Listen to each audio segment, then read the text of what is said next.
Olá, bem-vindo de volta ao seu Pode Ser Humano, seu podcast que fala sobre assuntos super importantes, relevantes para o seu dia a dia. Você sabe que o Pode Ser Humano é uma iniciativa da Best Homenagem e do Projeto Humanize para trazer para vocês temas que você precisa saber, precisa conhecer e se inteirar. Olha só, a gente está no mês de março e no mês de março a gente tem uma data super importante para celebrar, para relembrar, que é o mês da Síndrome de Down. Inclusive, no dia 21/3, a gente tem o Dia Internacional da Síndrome de Down. Já estou olhando aqui para minha convidada super especial, para as minhas convidadas, que hoje são 2.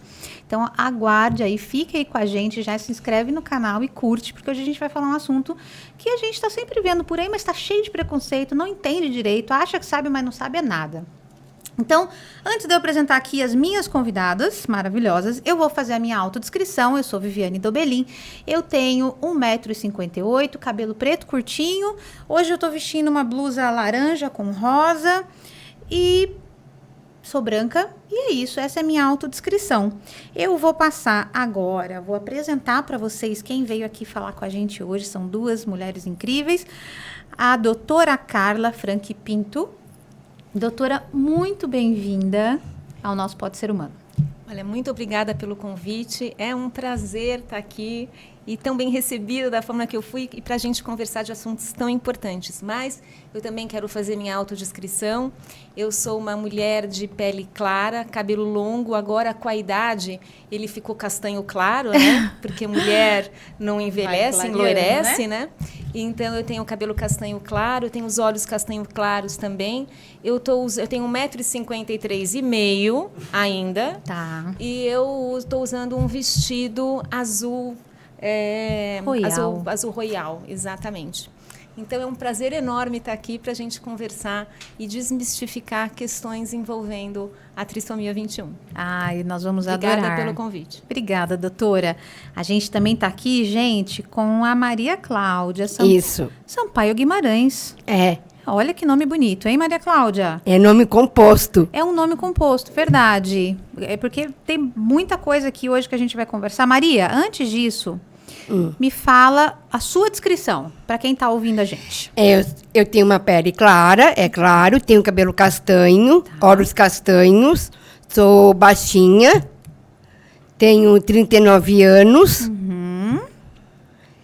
Agora, a minha altura eu não sei. Tudo bem.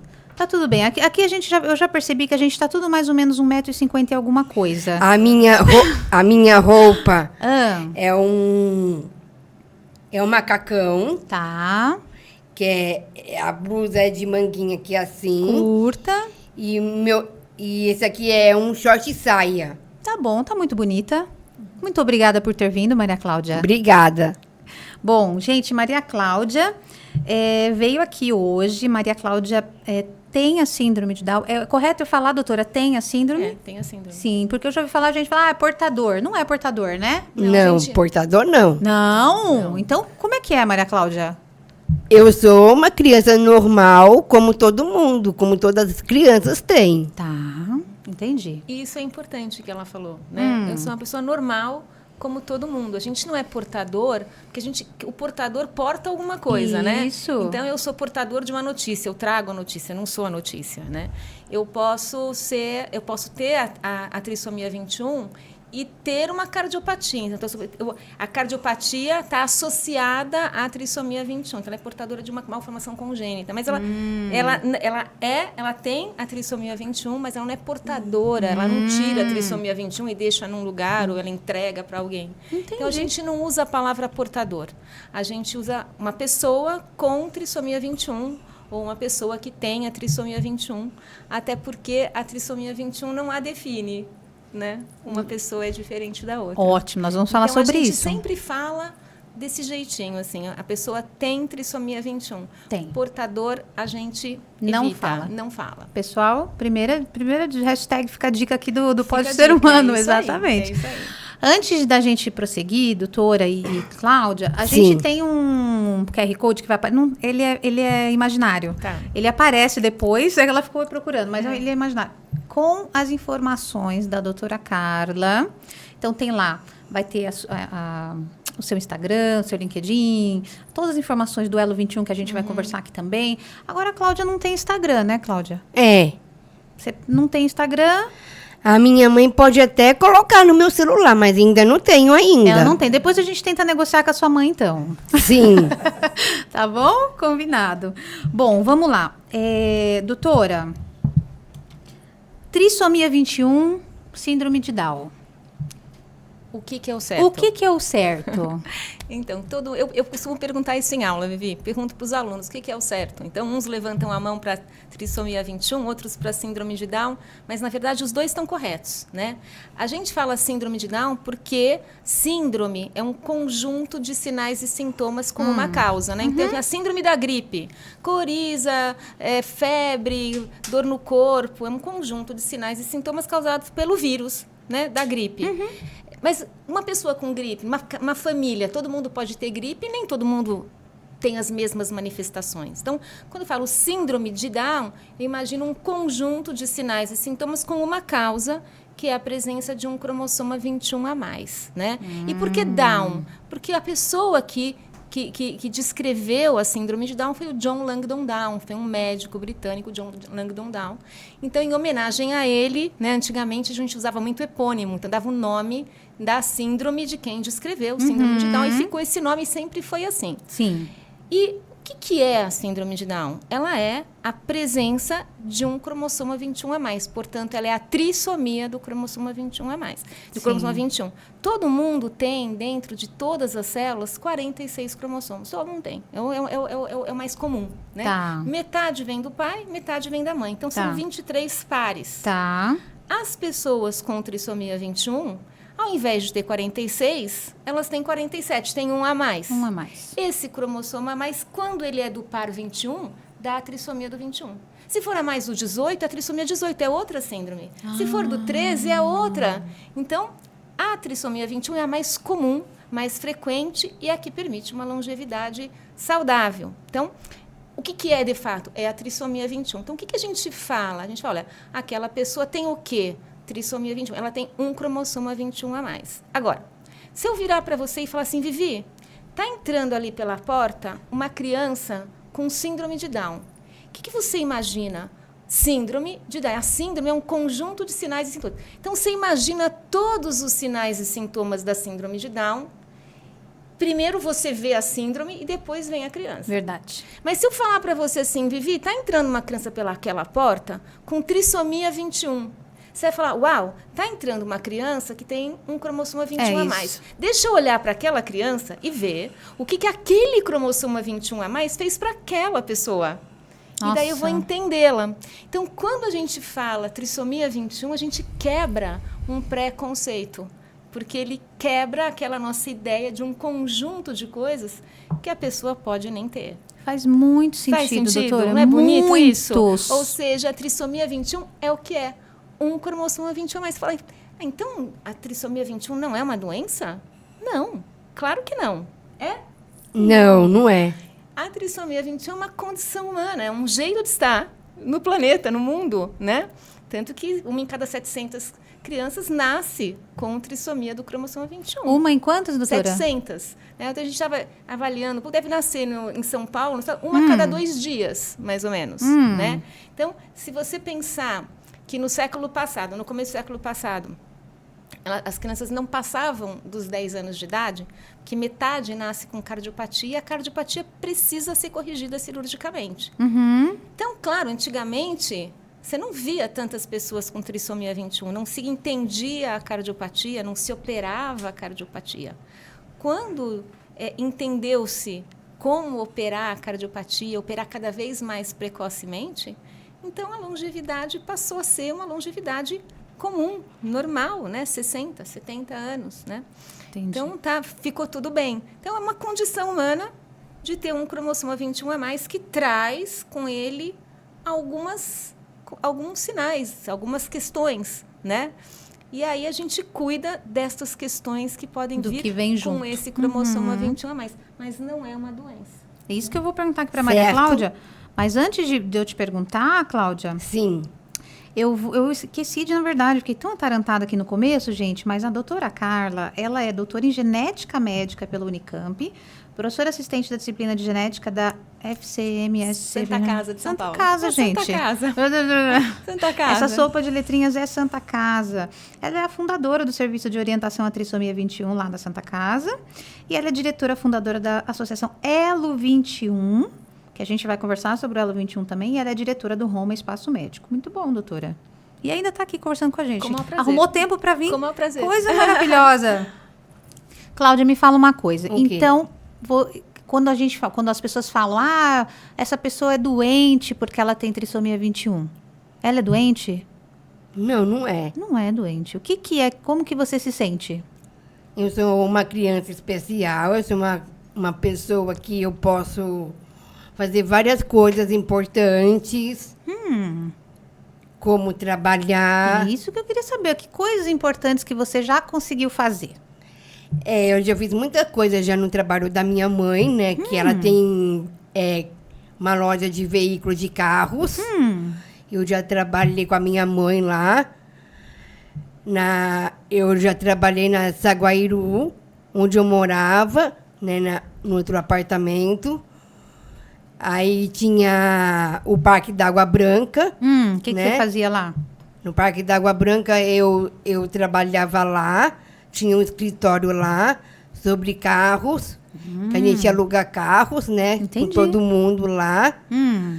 Aí a minha mãe, agora ela tirou a locadora de lá. Aí passou para dentro de casa. Tá. Para dentro de casa. Aí agora ela tá fechando a locadora. Você está contando todos os segredos industriais da sua mãe. Você está contando. Mesmo. Tá bom, ela está fechando. Mas aí você trabalhou com ela, então. Eu já trabalhei com a minha mãe, sim. O que você fazia lá? Eu fazia posição de frota. Olha. Eu levava coisa de correio. Fazia arquivo, fazia pastas. Entendi. Eu fazia de tudo. E eu já gostei muito, sim, de trabalhar, assim. Mas fazia parte, né, do trabalho. Eu trabalhava com uma secretária, que era a Celeste, que era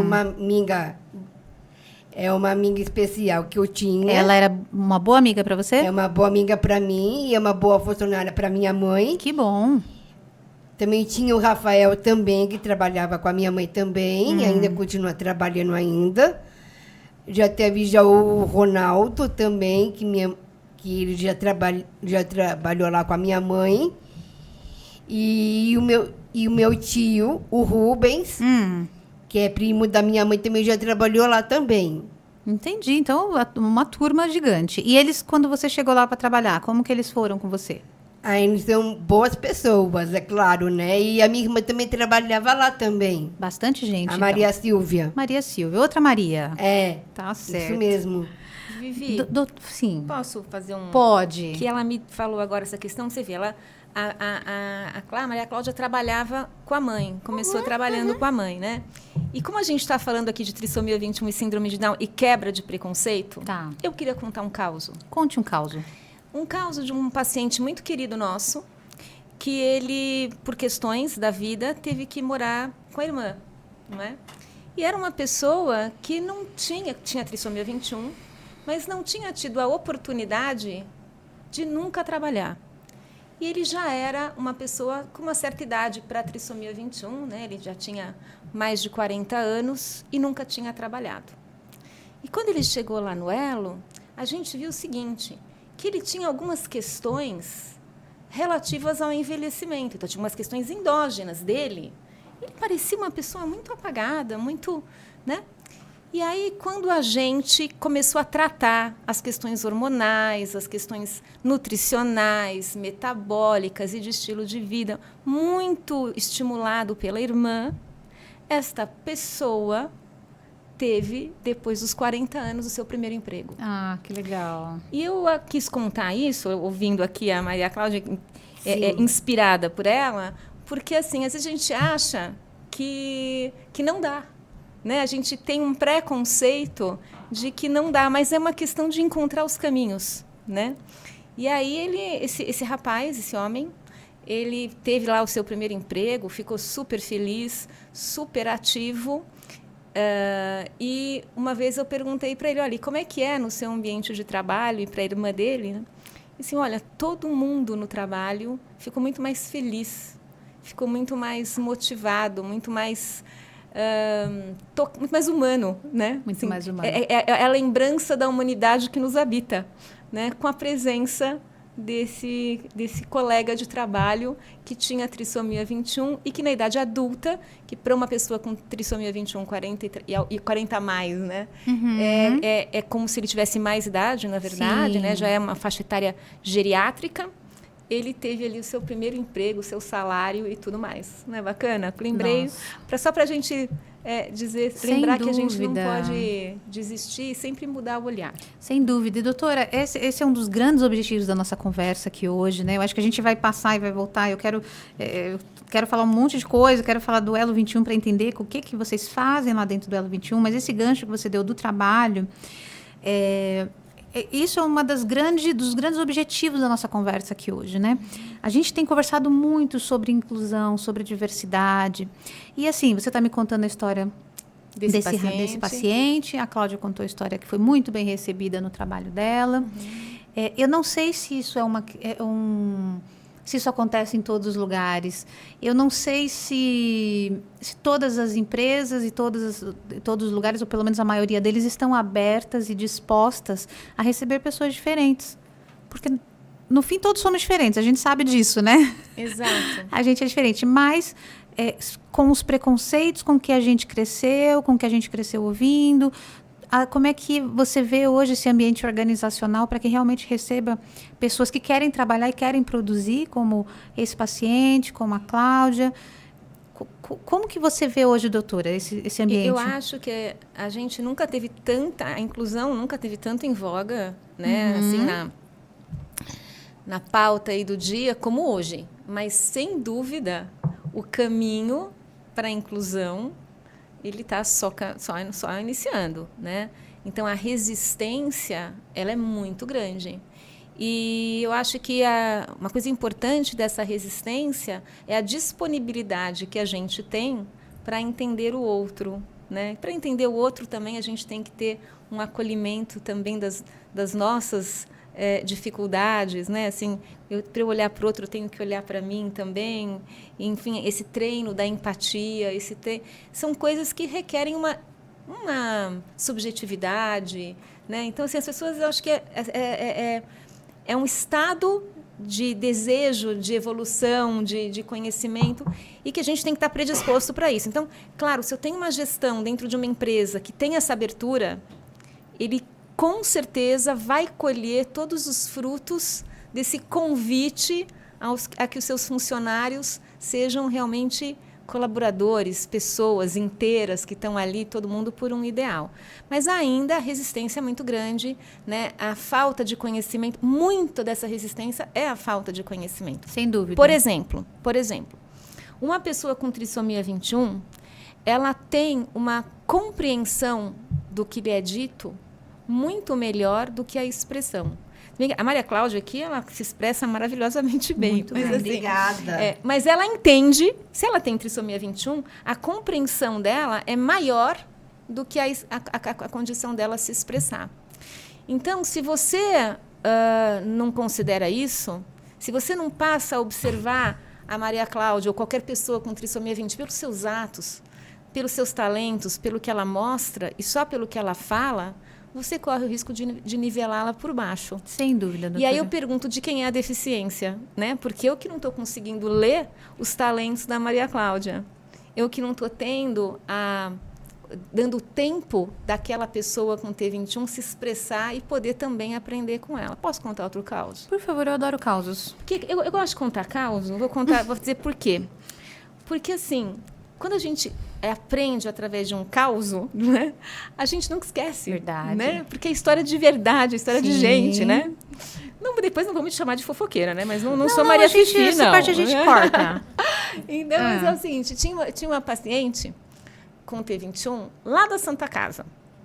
E ela era uma moça adolescente, ela estava na escola, e ela chegou, então a mãe, tudo, olha, professora, a minha filha precisa de um pouco mais de tempo para fazer a prova. Eu não estou nem pedindo uma prova diferente, eu estou pedindo mais tempo. Né? Naquela época, não existia isso. Né? Assim, há alguns anos atrás, aí não existia isso. Então, a professora falou, tá bom. Quando instituiu a prova, deu o horário da prova, ela arrancou a prova da menina e falou, acabou para você. A menina falou assim, mas como? Eu preciso de mais tempo, porque eu tenho trissomia 21, tenho síndrome de Down, né? Na época a gente falava. Aí a pessoa falou, não, você não precisa, justamente porque você tem síndrome de Down. Aí a menina levantou, olhou para a professora e falou assim, então eu vou embora, porque se eu não preciso fazer prova, eu não preciso de você. Olha que coisa legal. Olha. Né? Era uma adolescente simples, assim, sabe? E daí ela foi lá no ambulatório da Santa Casa, pedir a nossa ajuda, porque ela estava muito infeliz, estava deprimida, porque ela queria voltar para a escola, mas ela não queria mais encontrar aquela professora tão preconceituosa. Sim. Né? E aí no final, a menina voltou para a escola e a professora saiu. E era uma escola pública. Só para contar para vocês que foi muito legal, o final da história é esse, mas para mostrar essa questão da gente ter o olhar para quem está à nossa frente. Sim. E ouvir o que a pessoa tem a dizer. Então, acho que a trissomia 21, eu acho assim, muito lindo, porque ela é um convite, né? É um convite a você ouvir o outro, a você crescer, a você... Então, a inclusão fala de humanidade, em todos os sentidos. Nossa, é verdade, doutora. E assim, como que... Eu vou perguntar para a Maria Cláudia também, mas como que a gente deve... você falou muito de escutar, né? Mas como eu devo perguntar? Porque o que eu vejo muito, Maria Cláudia, não sei se você passa por isso, as pessoas tentando te achar que você é uma criança bem pequena. Sim. Achando, que bonitinho, não sei o quê. Você sente isso, que as pessoas acham que você é uma criança pequena? Não, não sou tão pequena assim, eu sou baixinha. Isso. Eu tenho a estatura normal, como toda criança tem, porque eu sou baixa. E porque eu sou um pouquinho gordinha. Eu tenho cintura funda, entendeu? Mas você acha que as pessoas... Mas isso é normal, né? Numa criança como eu. Tá. Eu tenho só 39 anos. Sim, só 39. Mas você acha que as pessoas te tratam como se você tivesse 10? Ninguém me acha com 10 anos, não. Não? Todo mundo acha que eu tenho cara de 15, não 10. Certo. Tá certo, porque assim, doutora, algumas coisas que eu vi, né? Muitas vezes, e a gente não faz só isso com quem tem trissomia 21, mas com outros tipos de deficiência, a gente normalmente infantiliza. Que é a história do capacitismo, né? Capacitismo. Também, né? De achar que o outro é algo incapaz porque ele tem alguma coisa, né? Sim. Então, essa questão da infantilização, ela é muito importante. E a infantilização é geral. E uma coisa importante é a gente cuidar dessa infantilização desde casa.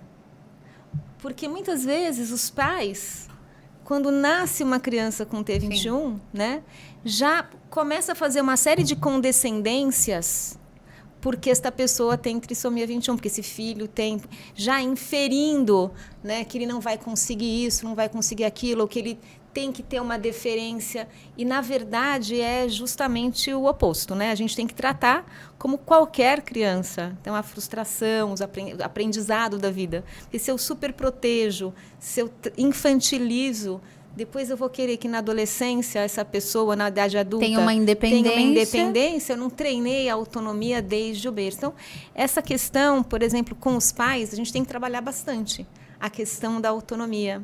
Né? Então, a questão de que não existe culpabilidade pela trissomia 21 por ninguém, porque ela é uma condição humana, porque ela acontece. Não né? tem, então, uma causa, doutora? Na grande maioria dos casos, né, a trissomia 21 acontece porque ou o óvulo ou o espermatozoide mandou um cromossomo 21 a mais naquela gravidez. Né? Então, todo mundo tem 46 cromossomos. a gente tem que mandar só 23 para fazer o bebê e o marido mandar 23. Então, tem como se fosse uma maquininha lá no ovário, lá no testículo do homem, que vai separar um cromossomo para cada lado. Né? 23 eu jogo no lixo, falando assim, só para quem está ouvindo entender, e 23 eu mando para formar o bebê. Sabe quando a gente vai jogar carta? Sem querer, não pode uma carta grudada? Sem querer, eu posso mandar um cromossomo a mais. Se esse cromossomo for do par 21, é a síndrome de Down. Se for do 18, é outra. Então, assim, isso acontece ao acaso, com todo mundo, é natural, mas existe uma frequência maior de não disjunção dos cromossomas com a idade materna. Então, a partir dos 30 anos de idade, começa a aumentar o risco dessa não disjunção acontecer na formação do óvulo. Tá? Pode ter acontecido no espermatozoide? Pode, mas a probabilidade maior é de acontecer no óvulo. Então, existe uma associação maior da trissomia 21 com a faixa etária materna. Entendi. Isso é em 95% dos casos. Né? Em 4% dos casos, existe uma tendência familiar. Mas aí a gente tem uma família que tem mais casos de trissomia 21, tem uma frequência maior de abortamento na família. Isso é 4% dos casos.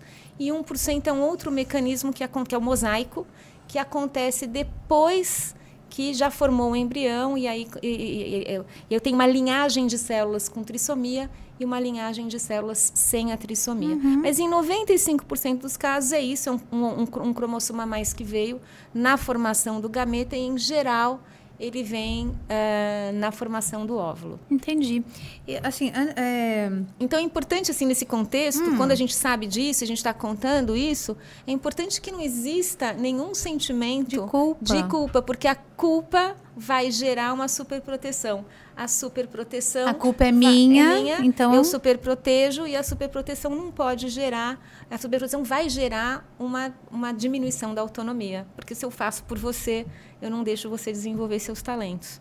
Então, esse suporte, então não é culpa. E aí não é culpa dos pais, né, da mãe, então mais uma culpa. Não. Ao contrário, a gente tem que ajudar a ressignificar essa questão, né, bem que pode estar mais claro ou mais subconsciente, para que realmente a gente possa florescer. Sim. Né? Para que todos nós, os pais, os médicos e as pessoas com qualquer condição genética, possam expressar o melhor de si. Sim, sem dúvida. E, doutora, é possível fazer algum tipo de exame antes? Estou querendo engravidar, já tenho 40.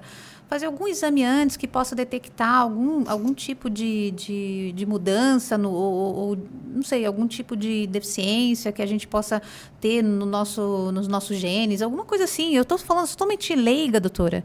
Então, mas é uma pergunta muito importante, porque você fala de prevenção de tudo, né? Então, imagina assim... você tem ali seus óvulos, né, com os seus cromossomos, seu marido tem também. Marido é uma coisa meio antiga, né? Mas como eu sou do século passado, então a gente falo tá junto. Assim, marido, acho que tudo bem, como é que né? fala hoje? Não sei porque eu sou antiga. O mais novinho aí, como é que a gente fala hoje, não é mais marido? Não sei como é que é. Parceiro, sei lá, companheiro. Parceiro. Mas eu falo marido, a gente é do mesmo tempo. Porque marido denuncia o RG. O nosso RG. Mas vamos lá. Tá bom. Então, assim, a gente já está lá com os nossos óvulos desde sempre, né? Desde que nasceu, né, doutora? Desde que, quando você, ela, estávamos no útero das nossas mães, a gente já tinha os nossos óvulos com 46 cromossomos. Sim. E sofrendo a ação do estilo de vida da minha mãe, dos pensamentos e sentimentos da minha mãe, né? Aí depois eu nasci, fui vivendo a minha vida, aquelas noites mal dormidas, aquela bebedeira, né? Aquele sofrimento, aquela coisa toda, né? Então, isso tudo vai ensinando os meus genes a se expressarem, e dos meus óvulos também, que vão formar o bebê, e dos espermatozoides também. Então, a vida saudável, quando a gente cultiva, ela não só é para a gente ter uma longevidade saudável, mas também para as próximas gerações. Olha. Então, quando você dá um doce para uma criança, né, tá inflamando, doce a gente sabe que não é bom, açúcar. Eu sei. Isso tem um impacto nas próximas gerações, né? Então, quando eu quero engravidar, eu quero me preparar para isso, na verdade, o médico, o ginecologista, o médico ibiatra, que é o pediatra de adolescente, já deveria pensar que aquela criatura na frente dele vai gerar filhos e que tem que gerar filhos saudáveis. Quando eu falo saudável, não é sem trissomia 21, eu posso ter trissomia 21, mas eu tenho que uma saúde dentro da minha condição, né? Então, expressar bem os meus genes em direção à saúde. Então, o que eu tenho que fazer? É o plano A, que é estilo de vida. Então, o sono, ele mobiliza, ele estimula aí mais de 400 genes. O que eu como? Então, comer comida de verdade, né? Comer comida orgânica, comer comida pouco industrializada, né? Comida que vem da terra, comida que tem vida, né? Comida de verdade. Comida de verdade. A gente sabe disso. E quando você começa a entrar numa rotina de saúde, aquilo é tão gostoso que tem um autocuidado, né? Você fazer atividade física, né? Essa atividade física, para mim, eu ainda faço como remédio, sabe? Ainda falo aquele dia, meu Deus, graças a Deus que hoje eu não inventei uma desculpa. Mas tudo bem. Fazer atividade física moderada, né? E cuidar, principalmente, dos pensamentos e dos sentimentos. Isso é muito importante. Eu posso contar uma coisa aqui? Outro causo? Não. Não é um causo? Não, é uma coisa de sentimento. Mas se fosse outro causo, eu ia falar, por favor. Não é um outro caso, mas é uma Fale coisa o seu bacana. sentimento. Eu queria falar uma coisa assim, que é uma coisa interessante. Existe uma coisa chamada genômica social. Então, genômica social é legal, né? Porque é como o meio social interfere nos seus genes. Olha que interessante. Existem genes que eles são programados para serem mais sensíveis ao que o meio ambiente causa a eles. Isso em todo o reino vivo. Tem isso nas plantas, tem isso nos animais e tem isso na gente. Então, quando eu tenho uma criança, por exemplo, ou uma pessoa que ela tem uma agressão crônica, né? Ela é agredida cronicamente por qualquer questão que seja, ela ativa esses genes. Você diz fisicamente qualquer tipo de agressão. Por exemplo, psicologicamente? Olha, você está com câncer. Tá. Ou, por exemplo, eu dou uma notícia da síndrome de Down mal dada, e isso gera uma ferida naquela mãe, naquele pai, que ela vai carregando sem perceber para sempre. É um estresse crônico isso. Né? E essa ferida é no nossos genes? Não, calma, peraí. Então, ou, por exemplo, o estresse do cuidador, né? Tá. Então, concorda que isso é um estresse? Ou uma criança que é molestada por um parente? É um estresse. Sim. Esse estresse psicológico, emocional ou físico, falta de comida, seja o que for, né? Um estresse social, ambiental, Tá. bullying constante, é um estresse? Tá. Ele ativa genes Olha. que são conservados na espécie, que a gente tem. E esses genes são genes inflamatórios, que fazem você inflamar. Por que você tem que inflamar? Porque você tem que lutar ou fugir, não é isso? Sim. Então, quando você inflama, você envelhece precocemente. Mais diabetes, mais hipertensão, mais obesidade, mais câncer, mais Alzheimer. Isso nas pessoas que sofrem essa agressão. Por exemplo, um estresse de um cuidador. Quando eu sei disso, eu tenho que pensar nos pais. Como é que eles estão lidando com a situação?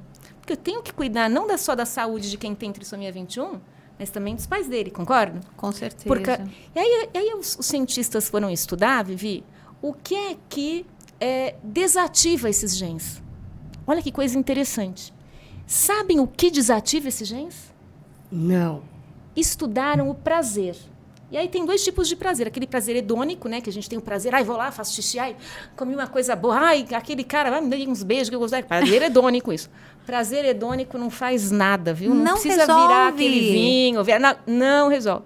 Mas o prazer eudaimônico, que é aquele prazer que você tem quando você sente que a tua vida tem um significado e que você tem um pertencimento, ele desativa esses genes. Olha que bonito. E como é que você faz? O que é a condição sine qua non para você ter uma sensação de pertencimento e de significado na vida? Autonomia. Então, Nossa. eu sei que as pessoas com trissomia 21 já são mais inflamadas, mas eu sei que a família também. Então, quando eu ajudo a família a liberar autonomia para uma pessoa com trissomia 21, como médico, como que for, como, por exemplo, um empregador, como ser humano, como alguém que se relaciona. Eu estou mexendo no ambiente social meu, mas eu também estou mexendo, né? Estou lidando com a autonomia, estou lidando com a autonomia com os pais, eu estou cuidando da pessoa com T21 e da longevidade dos pais também. Tô passada. Foi legal isso? Gente, foi legal? Tô passada. Foi legal? Foi muito legal. Muito legal. Então, veja só, Quando eu estou no meu ambiente de trabalho e tem uma pessoa com trissomia 21 e eu começo a me relacionar com ela, eu também vou me sentindo com mais pertencimento, Gente, com mais incrível. significado. E faço ela também, menos doutora. Inflamada. Sabe que eu acho isso tão bonito? Que isso, para mim, deu sentido e significado à própria genética. É incrível, porque quando eu incentivo, então, a autonomia dela, ela tá fazendo bem para ela, desinflamando ela, e eu tô me desinflamando. Também. É incrível porque isso. Você está se sentindo melhor. Então, quando a gente ensina dentro de um ambiente de consulta, e a gente... Quando eu falo... Ensina é uma palavra ruim, né? Porque ensina parece que... Mas quando a gente treina, quando a gente convida para autonomia, e os pais são abertos para isso, eu também estou tirando nos pais esse estresse que também vai levá-los ao envelhecimento precoce. E estou falando, olha, vocês têm que viver a vida de vocês, né? Então, vivo e deixo viver, né? Desafio. Mas então eu estou melhorando a condição de saúde dos pais e estou melhorando a condição de saúde das pessoas com trissomia 21 e a minha, que passa a ter significado e dentro de uma mente de trás. Aí você pode extrapolar isso para tudo. Gente, tô passada, mas olha aqui. Eu Maria também tô Cláudia, passada. você ouviu essa doutora, o que ela disse? Ouvi, sim. Eu achei incrível. Agora me fala, o que você, então, já que a gente está falando de autonomia, Sim. o que você faz sozinha para você mesmo, que você não precisa de ajuda? Dentro da minha casa eu faço as minhas coisas, é claro, né?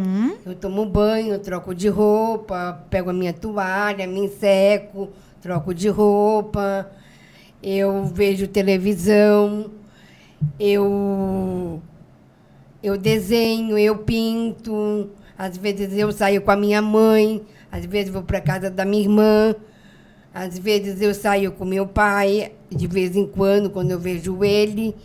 Eu vou no shopping, de vez em quando. Entendi. Aí vou almoçar fora, vou jantar fora. Você vai sozinha? Já foi sozinha alguma vez? Sozinha não, só com meus pais. Só, ou com a minha mãe, ou com meu pai, ou com a minha irmã, que é mais velha que eu. Entendi.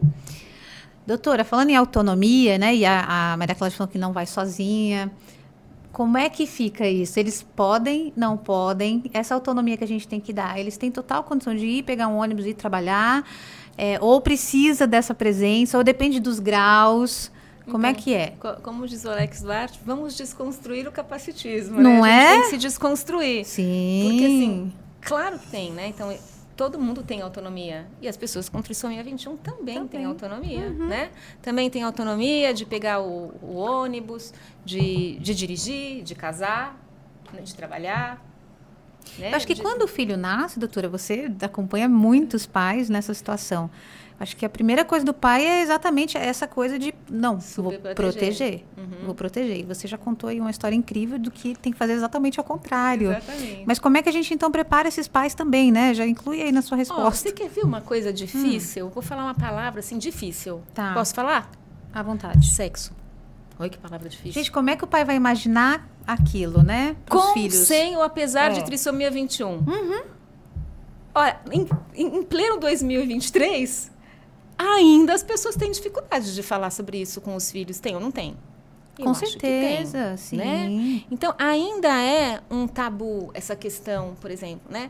E a gente, então, você vê essa questão da superproteção muito no viés desse cuidado também, né? O que pode acontecer, o que não... Mas isso é um construir diário, né? Mas as pessoas com trissomia 21 têm total condição de sair, de namorar, de pegar um ônibus, de ir aqui, acolá, sozinha ou não, né? Mas isso é uma conquista diária. Como a gente faz com os nossos filhos que não têm trissomia? Posso contar um caos? Ixi. Doutora, esse microfone, meu amor, é seu. Posso ficar à vamos lá. vontade. Então, eu estava conversando com uma mãe de uma pessoa com trissomia 21. Ela é mãe de um adolescente com trissomia 21 e ela me matou de vergonha. Matou de vergonha. Eu olhei para ela e falei assim, eu não sei o que eu faço. Eu ajoelho e, né? Porque assim, o filho dela faz tudo, trabalha, pega o ônibus para cá, para lá, para o centro, sozinho. E por que é que eu fiquei com vergonha? Porque eu não deixo as minhas filhas Eu fui mãe velha, por isso eu tenho filhas adolescentes.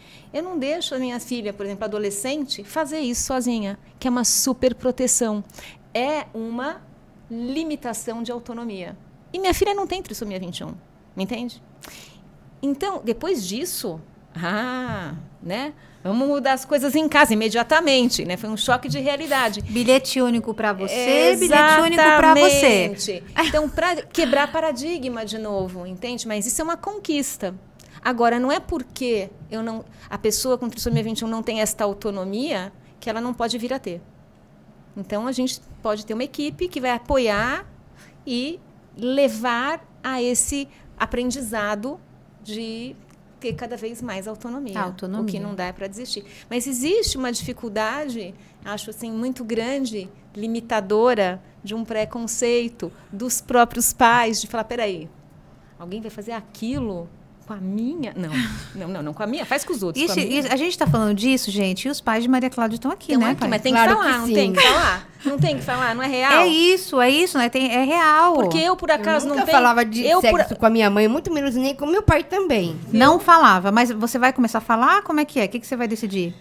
Não, ainda não tô namorando ainda, entendeu? Mas quando namorar, né? Quando namorar, talvez eu fale.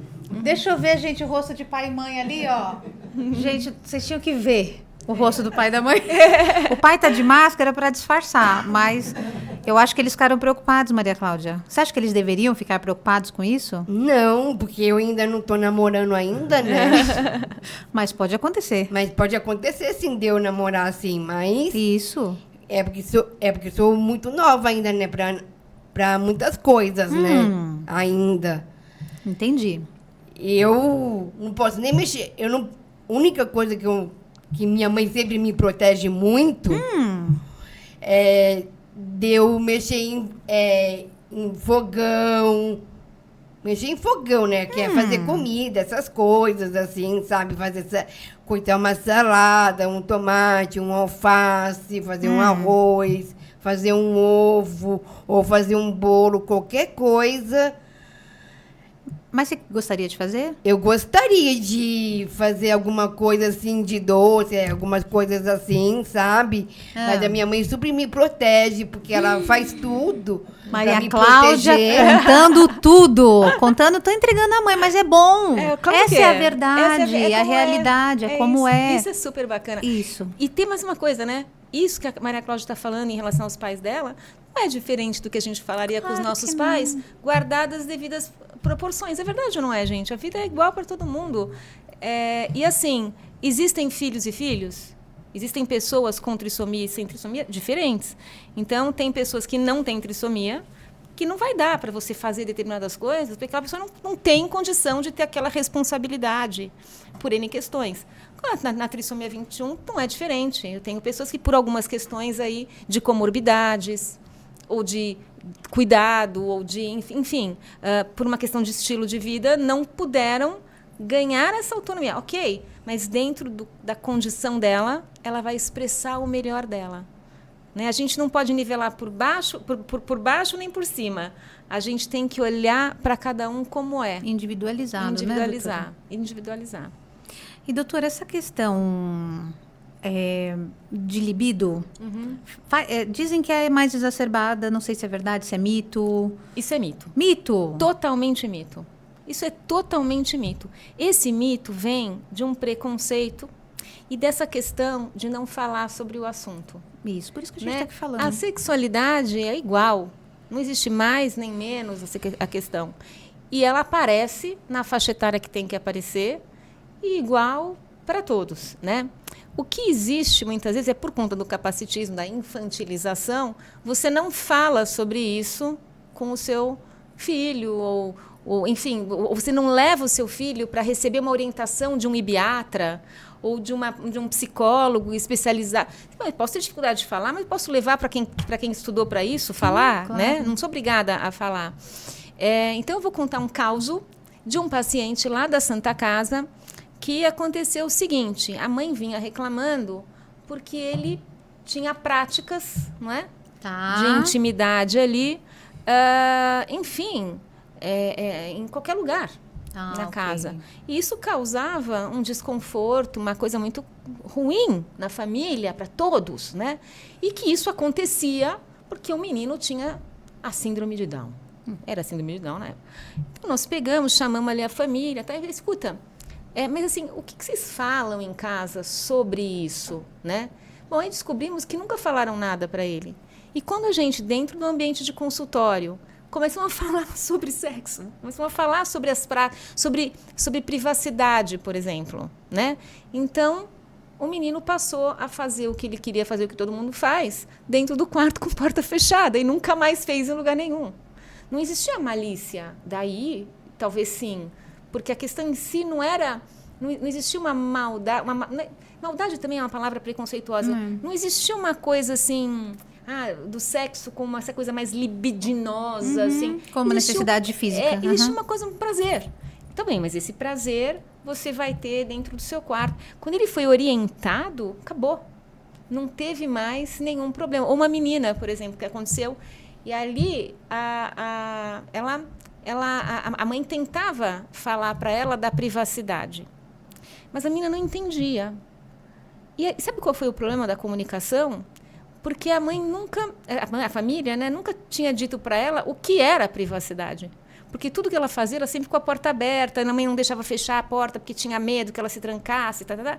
Quando ela entendeu então a privacidade que a mãe pedia, nunca tinha realizado. Comunicação do que é. Quando a menina aprendeu a privacidade, pronto. Então, ela passou a fechar a porta e tudo bem. É uma questão de informação, de orientação. Não existe esse preconceito de exacerbação da sexualidade. É que nem a gente. Entendi. E, doutora, também, agora eu vou perguntar para a Maria Cláudia da vida escolar. Você foi para a escola? Eu já fui para a escola, sim. Como é que era lá na escola? Eu brincava bastante, né, com meus amigos, eu conversava, estudava junto, a gente fazia a prova junto. Era prova em grupo, Maria Cláudia? Não, isso? Porque é uma sala mista, né? Que são meus amigos especiais como eu. Era uma escola toda de alunos especiais. De alunos especiais como eu, como síndrome de Down, é claro. Eu já estudei no Criativa, né? Um tempo. Mas aí depois eu já estudei no SED também. Pela primeira vez, né? E eu gostava muito, né, de estudar no SED. Aí, quando eu saí do SED, eu fui numa natação, que eu fiz no Mundo Azul, que eu gostava de nadar. Eu gosto muito de nadar. Já fui para a Foquinha também, que eu ainda gosto muito de nadar, né? Porque eu fui no Mundo Azul e na Foquinha, que os dois eram uma natação. Entendi. E né? você ainda nada? Ainda nado bastante. Eu gosto de nadar bastante. Eu nunca desço com a minha mãe, né, na piscina, né? Porque eu tenho 2 sobrinhos, né, pequenos, né? Que são os filhos da minha irmã, que ela é mais nova que eu. Você vai sozinha para a piscina? Não vou sozinha. Eu vou com a minha mãe ou com meus sobrinhos. Mas, às vezes, eu não vou, né? Às vezes, eu fico em casa. Mas, às vezes, a minha mãe está trabalhando, né? Dentro de casa. E não é sempre. Entendi. Aí, quando eu estudava na Criativa, eu tinha meus amigos, né? Eu tinha a Júlia, eu tinha a Mel, eu tinha o Cadu, tinha o Renan, tinha o Luciano. Tinha bastante amigos no Colégio Criativa. Tinha bastante professores, né, também, que sempre ajudavam. Aí tem a diretora, né, do colégio, que é a Kátia. Você estudou até que série? Até o colegial. Entendi. E você ainda tem esses amigos? Conversa com eles? Eu não tenho mais os telefones deles mais, né, porque faz tempo, né, que eu não a vejo mais, desde que eu saí do colégio. Tá. Aí que eu voltei. Aí que eu trabalhei com a minha mãe uma época, quando eu saí do colégio. E quem são seus amigos hoje? Hoje, quem são meus amigos são a minha família, né? Entendi. Que sempre está comigo sempre, né? Que faz tudo por mim, né? Claro, Sim, né? claro, com certeza. A minha mãe sempre é mais próxima de mim, né? Porque ela que convive comigo, né? A gente mora na mesma casa. O mais importante, né? Às vezes eu vejo meu pai quando eu saio, eu vejo sempre o meu pai quando eu saio com ele, saio com a minha irmã e com meus sobrinhos. Entendi. E com meu cunhado também. Entendi. Então, sua família é sua turma hoje. É. Tá. Doutora, cognitivamente, existe um atraso? Como é que eu posso... Existe isso? Então, a trissomia 21 traz com esse cromossomo 21 a mais que vem, né? Ele, por si, ele altera algumas questões fisiológicas, né? E ele também interfere com todos os outros genes. Então, existe um metabolismo diferente e um desenvolvimento diferente também do sistema nervoso central. Então, existe uma deficiência intelectual, sim. Tá. Né? Em todas as pessoas com trissomia 21. Tá bom. Existe grau? Você poderia me perguntar. Que é uma pergunta que fazem muito. Mas espera aí, depende do grau. Vamos ver o grau. Né? E aí eu te falo assim, tem grau de normalidade? Você é mais normal que eu? Não tem. Né? Também não existe grau na trissomia 21. Existem diferenças, né? Então, tem pessoas que têm uma deficiência intelectual maior ou menor, né? Então, pessoas que têm uma cognição maior ou menor. Então, existem diferenças realmente. Entendi. Né? Como existem diferenças entre a gente. Né? Sim, claro. Doutora, ela me falou, a Maria Cláudia falou que estudava num colégio só para... Crianças especiais como eu. Crianças especiais como você. Nos colégios, os colégios que estão por aí, estão preparados para receber crianças especiais? Teoricamente, como a Maria Cláudia? Teoricamente, eles deveriam todos estar, né? Esse seria o mundo ideal e é o que se preconiza que as pessoas com trissomia 21 estudem em escolas junto com todas as outras pessoas que têm 46 cromossomos ou que tenham qualquer deficiência física ou intelectual. E é óbvio que as escolas teriam que ter um planejamento pedagógico para cada pessoa individualmente, né? Acompanhando cada paciente, cada pessoa, cada estudante, de acordo com as capacidades, de acordo com o aprendizado, com o entendimento dele. Isso é o mundo ideal e isso é o que deveria ser e isso é o que a gente deve cobrar. Em tese, nenhuma escola poderia se negar a receber uma pessoa com trissomia 21. E a gente sabe que essa convivência para todos ela acrescenta, né? Para as crianças que não têm trissomia e para as crianças com trissomia. E, na verdade, eu vou te dizer assim, na minha visão, todas as convivências são importantes, né? Sem dúvida. Porque, assim, é importante que para as crianças sem trissomia terem contato com uma pessoa com trissomia 21 e com outras deficiências. Isso agrega para todos, mas quando chegar na adolescência, se a gente lembrar da nossa adolescência, a gente quer ser meio que diferente entre os iguais, não é? Sem dúvida. Incrível, assim. Todo mundo usa o mesmo cabelo, só que eu tenho que usar o mesmo cabelo, só que de um jeito diferente. Então, é importante a gente propiciar para todos os tipos de convivência, né? Não só para mesmo pessoas com trissomia 21 também terem contato com outras pessoas com trissomia 21 Sim. e terem contato com pessoas sem trissomia 21 e serem amigos. Hoje é cada vez mais frequente a gente ouvir no consultório pessoas com trissomia que têm o seu melhor amigo, alguém sem trissomia. Né? Ou alguém sem trissomia diz, olha, eu tenho um amigão que tem síndrome de Down. Uma amigona que tem síndrome de Down. Cada vez mais a gente encontra isso. Eu acho que esses jovens, essas pessoas que estão, esses adolescentes de hoje, tem também aí uma leva de pessoas mais sensíveis, sim. Legal. Duas coisas, doutora. Primeiro, quando a gente fala de diversas deficiências dentro de uma sala de aula, eu penso no professor e o que ele está aprendendo na faculdade, será que é isso? Porque essa é a grande realidade, né? Você me falou aqui de 1 a cada 700, né? Uma pessoa com trissomia 21 a cada 700. A gente teve também um podcast sobre doenças raras, então fala de outros tipos de síndromes, de doenças também. E eu fico pensando na formação desse professor, né? O quanto hoje as escolas de pedagogia ou de qualquer estão preparando esses professores para enfrentar, para como fazer isso na sala de aula, como fazer isso acontecer. Porque, e não é só isso, né, doutora? A gente tem visto muita gente, por exemplo, com transtorno do espectro autista, que tem uma outra forma de aprendizado, TDAH, que tem uma outra forma de aprendizado. Então, cada pessoa com uma forma de aprendizado. Como é que é isso dentro da sala de aula? Eu fico pensando na viabilidade disso, quero tentar entender como é que o professor aprende para que ele possa ensinar.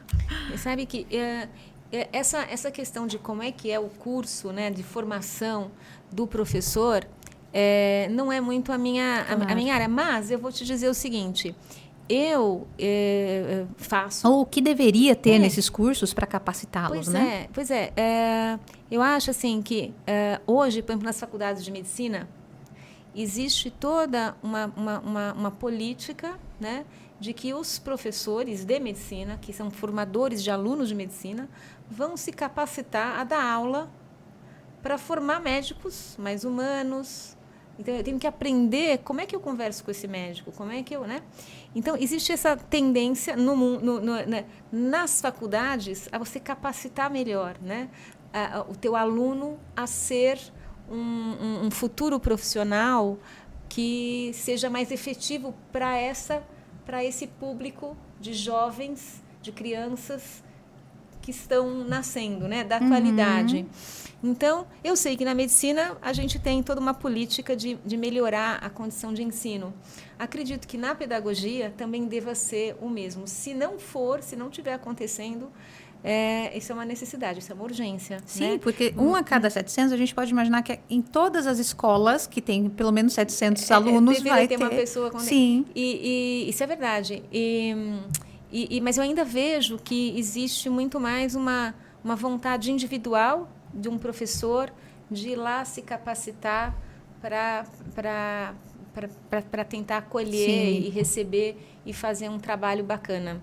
Né? E aí acho que também tem que mudar bastante, porque tem que ser uma coisa de cima para baixo mesmo, das escolas terem que incluir dos pais, né? O poder dos pais, né? Dos pais pressionarem a direção das escolas também a buscar profissionais capacitados, a investir um dinheiro, né? Investir no treinamento dos seus professores, numa pós-graduação específica para isso. Sem dúvida. Né? Então, e eu acho que a pressão para toda mudança sempre vem da sociedade.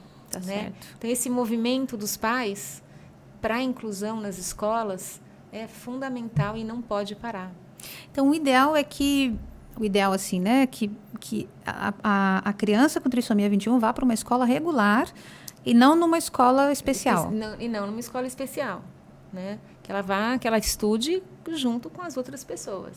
Certo. Né?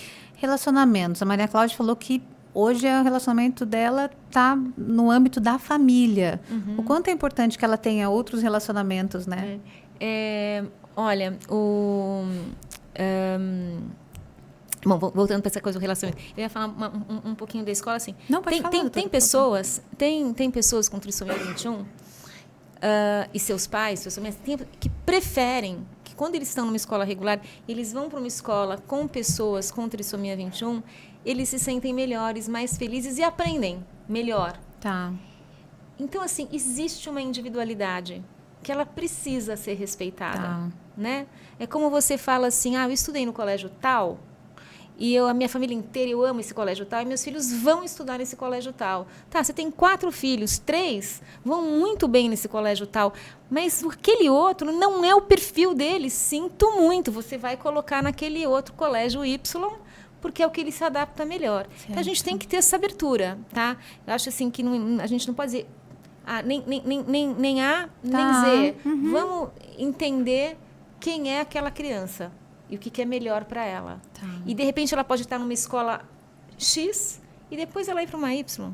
Certo. Né? As coisas não são estáticas, elas não são rígidas. Perfeito, né? perfeito. E, em relação a essa parte do relacionamento, lembra que eu falei do prazer eudaimônico, do pertencimento, do significado, né?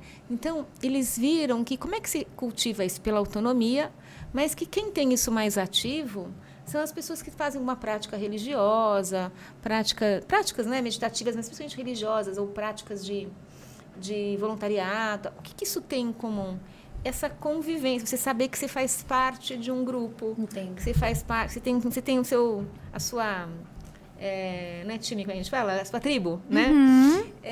Então, uma outra coisa importante para relaxar seus genes, para desinflamar, é aquele dolce far niente junto com os amigos, né? Assim, curtir aquele, né? Fazer nada. Então, a amizade, o relacionamento, a gente vê isso muito no envelhecimento, né? É importante que a gente tenha aí uma rede de amigos e amplie cada vez mais esses relacionamentos. Isso a gente sabe que é muito saudável. E necessário. Necessário e deve ser estimulado. Deve ser estimulado. Tá bem, muito bom. Doutora... Aí entra muito trabalho também, né? Inclusive, você falou, né, quando a gente vai envelhecendo, a gente sai desses grupos, né? Então, sai do grupo do trabalho, sai do grupo, sei lá, outros grupos que a gente participava e fica muito em casa e por isso começa uma depressão, uma coisa. Então, normalmente, o pertencimento em outros grupos vai te ajudar. Vai te ajudar. E você pode... Mas aí você vai fazer um trabalho voluntário, Sim. Aí você vai fazer, sei lá, tai chi com um grupo de amigos. Sim, você hidroginástica, hidroginástica, você vai dançar, você vai viajar, você vai, né? Você vai ser feliz também, sempre buscar esse estado de autocuidado, de pertencimento e de inclusão. Então, a inclusão é importante para todo mundo. Para todo mundo, para todo mundo. O que você gosta de fazer, Maria Cláudia? Dentro de casa ou fora? Na sua vida. As coisas que você mais gosta de fazer? O que eu mais gosto de fazer é sair com meu pai. Pra onde você gosta de ir com ele? Num restaurante. Comer. Restaurante, no shopping, em qualquer lugar, no parque, qualquer lugar. Eu gosto muito de parques, de restaurante, de shopping. Gosto de ir ao cinema. Eu gosto de comer pipoca. Eu gosto de ficar com a minha mãe ou sair com ela de vez em quando. Teve uma vez que eu já fui no mercado com ela, em vários mercados que ela vai, né? Porque ela tem que fazer compras, né? Você ajuda ela a fazer compra? Você ajuda? Às vezes eu ajudo, sim. Às vezes não, porque eu não sou muito chegada em filas, entendeu? Não gosta de fila? Não gosto de fila, porque é estressante, entendeu? Aí eu não gosto muito. Aí a minha mãe... Teve uma época que eu ia para a feira com a minha mãe, né? Para ajudar e tudo. Eu gosto também de arrumar meu quarto também. Eu adoro limpar, né? De vez em quando a minha mãe me pede, né? Para eu limpar meu quarto. Aí eu limpo, pego sabão de coco com paninho. Dicas. Vou lá e limpo. Entendi. É uma coisa legal. E também lavo os meus chinelos também. Tá bom. Lavo minhas calcinhas também. Importante. Isso é importante fazer isso, é claro, né? Claro. Porque isso também é uma autonomia, né? Também, né? Para eu aprender a fazer minhas coisas direitinho. Claro. Eu lavo muito bem. E o que você gosta de comer quando você sai com seu pai? Quando eu saio com meu pai, eu como lanche, né? Lanche. Lanche ou comida. O que eu mais gosto de comer mais é picanha. Muito meu bem, pai. muito refinada a senhora. E teve uma vez que eu saí com meu pai, eu fui no quilômetro 53. O que você foi fazer lá? Eu fui comer bacalhau. Que delícia. Muito bom. Então você gosta de comer bastante, essas comidinhas eu aí. gosto de comer bastante, sim. Doutora, aproveitando o gancho aqui de Maria Cláudia, nutrição para essa galera. Então, já estressei aqui um pouco, né? Já estressou com tanto lanche, né? Gastronomia paterna. Vamos respirar, doutora. É paterna e materna também. Os dois levam você para comer lanche? A minha mãe não. De vez em quando ela leva. Entendi. De vez em quando ela leva. Porque ela faz comida em casa, entendeu? E normalmente o que você come? Então vamos saber tudo, doutora. O que você come em casa? Em casa eu como carne, é frango, é linguiça, é um bifinho grelhado, às vezes com queijo, com molho. Às vezes eu como nuggets, né, com batata frita. Ixi, Maria. A doutora tá aqui, a doutora tá ficando nervosa. Por que será que a doutora tá ficando nervosa? E também gosto muito de sobremesa também, gosto muito de chocolate. Açúcar, doutora.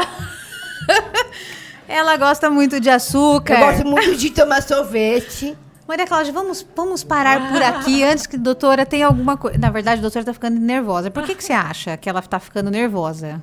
Sabe qual é a minha sobremesa favorita? Ah, não quer nem saber. Ah. Bomba de chocolate. É uma bomba mesmo, né? É isso, é a pureza. É a pureza, é a verdade. É a verdade, é como é. E aí, o que a gente fala sobre o que é como é e o que a gente precisa legislar sobre isso, se for possível? A gente precisa legislar o seguinte, que tudo que a gente come, tudo, né?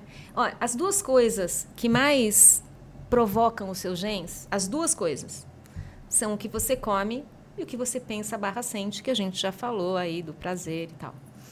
Então, falando do que a gente come, tudo que você puser na boca vai clicar ali a tecla dos seus genes. Vai acionar genes pró-inflamatórios ou pró-saúde. Tudo. Mas quer dizer que tipo, o que eu ponho na minha boca ou é para vida ou é para morte? Exatamente. O que você põe na sua boca vai definir o seu futuro, a sua longevidade. E o que é mais interessante é isso, né? Que o que você come vai determinar a sua saúde na sua longevidade, como a gente falou, vai também ter uma influência importante na saúde dos seus filhos. Então, a gente precisa, e a gente tem alimentos que têm ações específicas nos genes, né? Então, todos ativam ou desativam genes, mas eu tenho alguns que vão lá e vão ativar determinados genes. Então, por exemplo, o chá verde. O chá verde tem lá dentro dele uma substância chamada epigalocatequina galato. É uma substância que ela é muito importante, ela altera positivamente os bichos do seu intestino. Ela é um antioxidante. Ela estimula a tua memória. Ela estimula a tua cognição. Ela tem uma série de ações, ela estimula a produção de mitocôndria, ou seja, a produção de músculo, de energia. Então, tem uma série de coisas. Quando eu estou lá tomando meu chá verde, eu sei que eu estou nutrindo, eu estou colocando para dentro um remédio, né?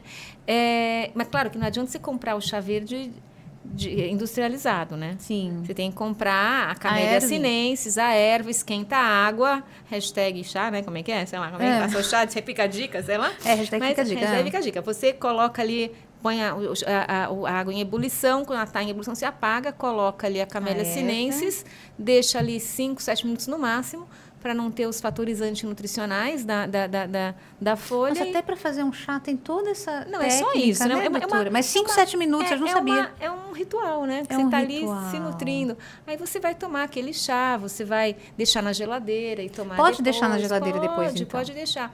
Então, assim, a canela, a cúrcuma, né? Cúrcuma é Eu uso usada, bastante cúrcuma. É ótimo. E principalmente você tem que misturar com pimenta do reino para que você possa absorver melhor, né? Então, a cúrcuma é legal. O cacau é legal, não com leite e açúcar, né? Claro. Mas viu, Maria Cláudia?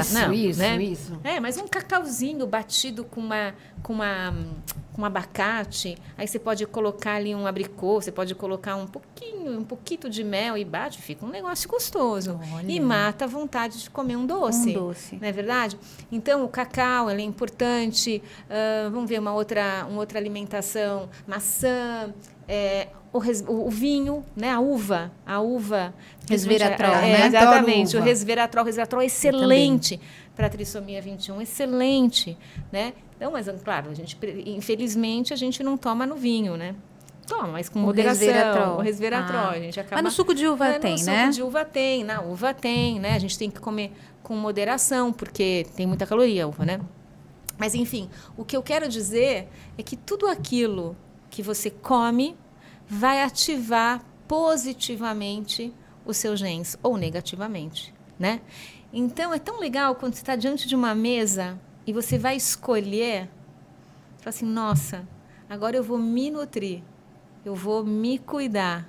E aí você começa a ter uma relação com a comida diferente, né?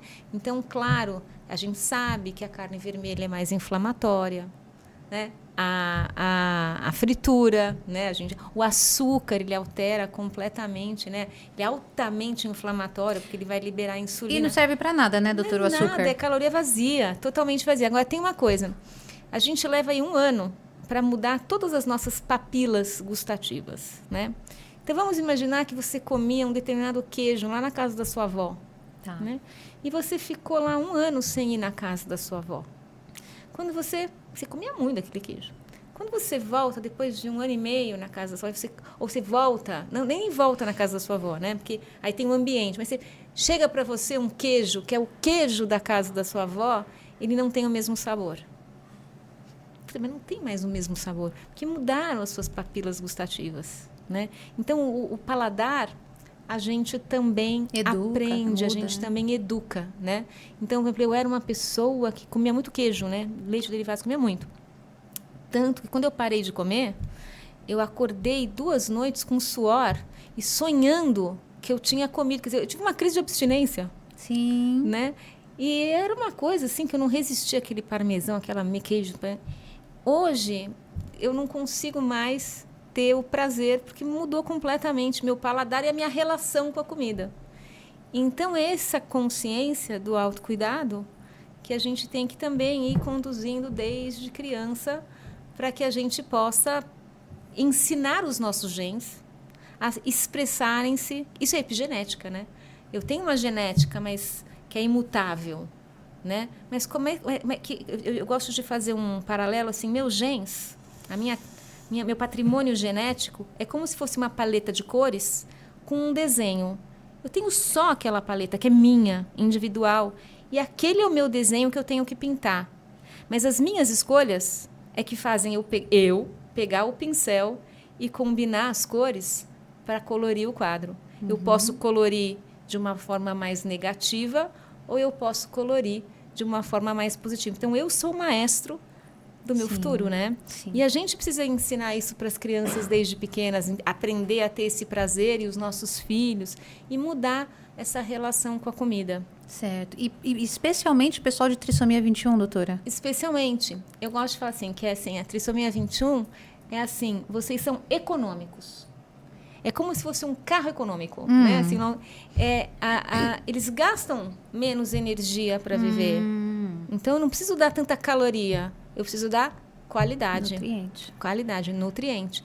Então, a gente tem que tomar cuidado com essa questão do metabolismo, que ele é mais baixo, da tendência à obesidade. A obesidade acaba trazendo todas as consequências dela. Outras aumenta o processo de inflamação. E isso é uma coisa que a gente precisa tratar, cuidar e estar atento. Não é fácil, porque o mundo hoje... E aí não dá para ir lá apontar para os pais, não. Porque o mundo é muito obesogênico, né? A gente liga a televisão, a gente sai na rua, né? O tempo todo o pessoal está mastigando e tal. Então, a gente tem que fazer um trabalho mesmo de orientação, de educação, de treinamento do paladar. Né? E é uma coisa que tem que estar em casa. Entende? Se você não é criado nesse ambiente, né? Aquela coisa, vou fazer meu filho comer aquilo porque é bom. Ele tem trissomia 21 ou não? Não importa, né? Mas se tiver trissomia 21, então tem algumas famílias que falam assim, ai, doutora, eu faço lá o suco verde e eu dou para ele tomar. Ai, meu Deus do céu. Eu fico olhando ele tomar, não vai tomar. Né? Com dó, como se estivesse tomando um veneno, né? Não, você tem que tomar, assim, você toma e fica tomando com prazer e não dá. Até a criança pedir. Quando ele pedir, você vai mudando o conceito. Se não for uma mudança dentro da família, a gente não consegue, porque é um hábito muito arraigado, né, a nutrição. Entendi. Mas, olha, todo mundo que está ouvindo, toda vez que você olhar para uma escolha ali num restaurante, né, entende que você está nutrindo o seu corpo com aquilo, né? Não posso comer uma coisa ruim, uma coisa que não seja tão legal de vez em quando? Pode, claro que pode. Mas se você come sempre bem, não vai ser aquilo que vai desandar. Mas a exceção não pode ser a regra. Entendi. Você entendeu, Maria Cláudia? Entendi, sim. Eu também entendi, viu? Então, é o seguinte, nós duas aqui, a gente vai ter que comer melhor. É, né? Mais orgânico, mais integral, menos açúcar, né? Menos industrializado. Eu menos como lácteo. arroz integral. Boa, Isso já é uma boa. boa. Eu também gosto de arroz integral, também faço. De vez em quando a minha mãe, de vez em quando ela coloca legumes, só que ela corta pequenininho pra eu não ver.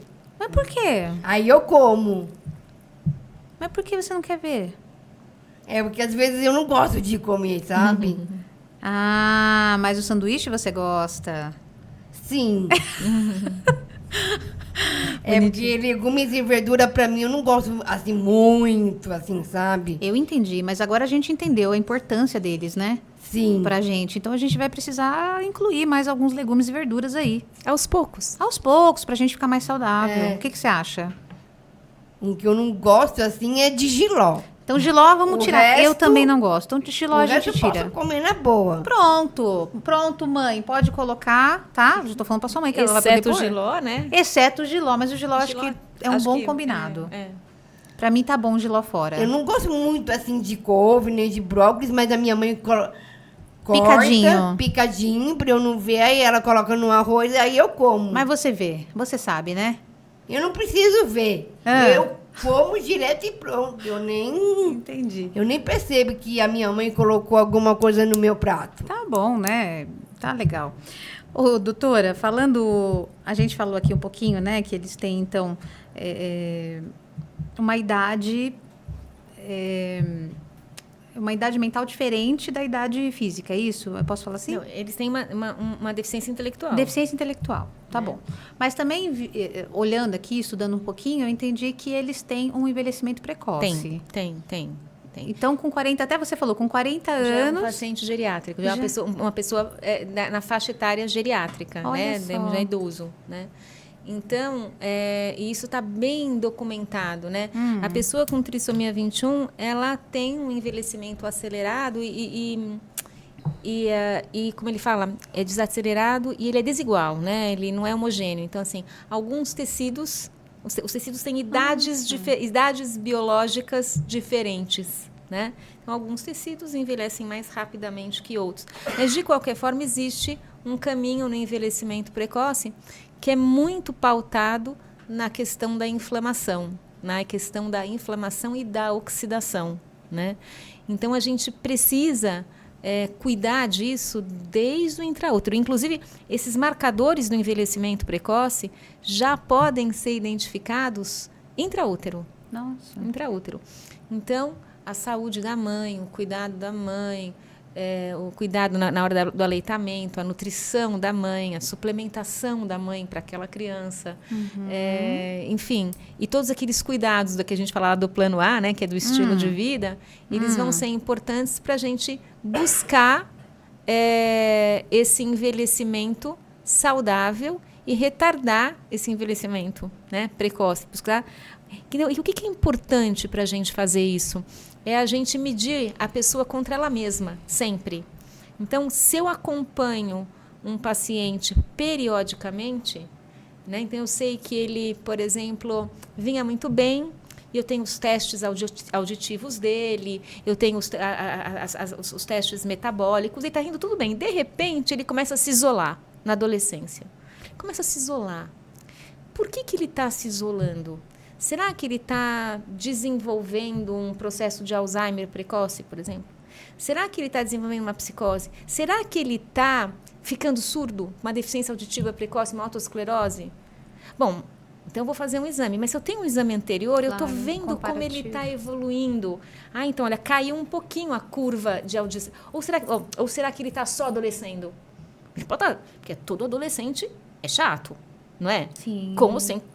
Um cromossomo 21 a mais. A gente também foi. Eu me lembro na minha adolescência, eu dizia, meu Deus, eu não me aguento, né? Quem não sentiu isso, né? Então, a gente precisa identificar. Para identificar, eu tenho que medir. Então, eu estou vendo, olha, está caindo a curva de audição. Então, ele está desenvolvendo uma perda auditiva, eu já trato antes. Eu não deixo ele se isolar. Porque eu sei que, se isso estiver acontecendo, eu vou tratar e não vai ser a deficiência auditiva um fator de isolamento. Então, a gente vai tratando. E existe, agora em abril do ano passado, a Academia Americana de Pediatria, ela lançou um protocolo para acompanhamento de pessoas com trissomia 21, que foi a coisa mais linda que eu... Olha, negócio bem feito. Negócio bem feito está ali. Porque ele fala desde o intraútero até a velhice. E ele vai separando por faixas, por idades, e como em cada idade, a gente prepara a próxima. E aí ele fala de todos esses cuidados. É uma coisa muito bacana e que a gente procura divulgar bastante para os pediatras, para os médicos. Então, quando vai um paciente lá no Elo, que tem T21, ele tem o pediatra dele, ele tem o clínico dele, ele tem o ginecologista, olha... Leva isso, olha, veja isso, porque esse é um protocolo bem feito em que você vai sempre acompanhando a pessoa para tentar trazer para ela uma longevidade saudável. Então, eu falo que a gente deve dar... Quando eu falo o mês da trissomia 21, ele é uma celebração porque as pessoas com trissomia 21 nos ensinam a envelhecer melhor. Nos ensinam saúde. Porque se eles são um modelo de envelhecimento precoce, eu posso enxergar rapidamente a minha intervenção e o resultado que ela dá. O que é bom para a Cláudia é maravilhoso para mim. Então, a gente deve celebração mesmo, porque é um aprendizado, entende? Entendi. Então, esse protocolo é legal esse acompanhamento de ter sempre o paciente contra ele mesmo, fazer os exames periodicamente. Mas ela não está tendo deficiência auditiva, ela está enxergando. Não, fez. É um protocolo bacana, bem pensado, né? E que vai garantir aí um acompanhamento e buscar uma longevidade melhor, uma condição de uma inclusão, né? Uma condição melhor de vida. Doutor, 2 perguntas. Primeiro, quando a criança nasce, né? Então ela tem o trissomia 21, quais médicos que eu devo indicar, né? Onde eu devo levar a minha criança? Eu queria também que você falasse do Elo 21, né? O que vocês fazem lá? E também fazer uma costura aí, né? Com o atendimento do SUS para esse público, porque a gente tem aí muita gente que precisa passar pelo SUS, tem gente que consegue passar pelo particular, né? Então, quais os médicos que eu tenho que procurar? Se o SUS me atende, não está atendendo, para fazer esse acompanhamento que você me contou agora. Então, quando nasce uma criança com trissomia 21, né? Primeiro que a família precisa do ginecologista presente ali, acompanhando o momento da notícia, né? Que bom seria se ele pudesse, dar a notícia para os pais, porque quem acompanhou aquela mãe, aquilo vai ser muito importante. A iatrogenia, o mal, né, que uma notícia mal dada faz. E diz que a maioria é mal dada, né, doutora? A maioria é muito mal dada ainda, né? A gente fez um levantamento lá na Santa Casa e, assim, mais de 70% das notícias são muito mal dadas, né? No Brasil. Então, assim, o ginecologista. E para a criança, sem dúvida, o pediatra, né, o neonatologista ali, o pediatra da criança, ela tem que passar pelo cardiologista. Porque né? 50%... Exatamente. Eu fiz lá um eco e tudo bem. Não, eco é um exame.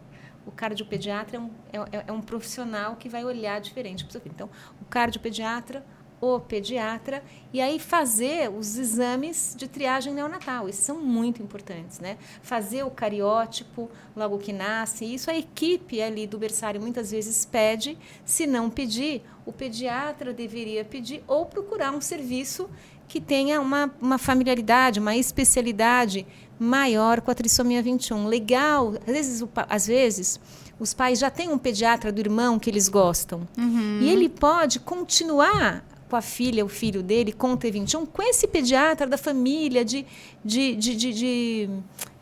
carinho, né, de confiança, mas ele pode ter o apoio de um outro pediatra que vai lá periodicamente avaliar a criança e dar um suporte para esse pediatra mais geral das questões específicas da trissomia 21. E assim a gente faz uma rede de suporte dos pais. Esse seria o mundo ideal, né? Que todo mundo...